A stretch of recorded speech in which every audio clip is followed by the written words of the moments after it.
गांव में रहने वाली सिया को पढ़ने लिखने का बहुत शौक था। वो पढ़ लिख कर कुछ बनना चाहती थी, लेकिन गांव में शिक्षा की सुविधाएं नहीं थी।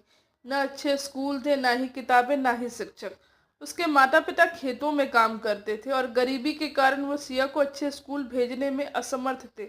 एक दिन सिया ने अपनी माँ से कहा, माँ, मुझे भी बड़े स्कूल में दाखिला दिला दो ना, मैं भी पढ़ लिख कर कुछ बनना चाहती हूँ। माँ ने भाव में कहा, बेटी, हमारे पास ना तो पैसे हैं ना तो पहुँच। अब तो माँ सरस्वती ही तेरी मदद कर सकती है। अगले ही दिन गांव में वसंत पंचमी का पर्व आया। सब लोग पीले वस्त्र पहनकर मंदिर पहुंच गए। सबने माँ सरस्वती के आगे सिर झुकाया और प्रार्थना करी। सिया ने भी माँ से प्रार्थना करी, हे माँ, मुझे ज्ञान दो, मुझे सही राह दिखाओ ताकि मैं अपने सपनों को पूरा कर सकूं।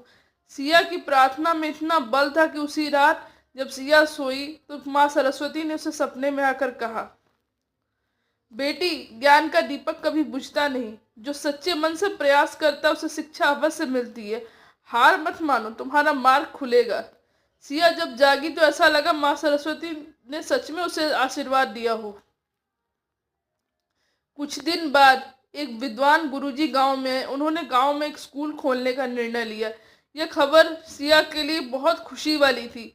सिया दिन रात बस पढ़ने की कोशिश करती। धीरे धीरे स्कूल में दाखिला लेने के बाद सिया दिन रात पढ़ लिख कर मेहनत करती गई। उसकी मेहनत रंग लाई। वह कक्षा के सबसे होशियार छात्रा बन गई। गुरुजी ने उसे आगे पढ़ने के लिए शहर भेजा। गांव के लोगों ने चंदा इकट्ठा किया और उसे पढ़ने का मौका दिया। सालों की मेहनत के बाद सिया एक प्रसिद्ध शिक्षिका बन गई। उसने अपने गांव लौटकर वहां एक पुस्तकालय और स्कूल खोला ताकि वहां के बच्चे शिक्षा से वंचित न रह सके।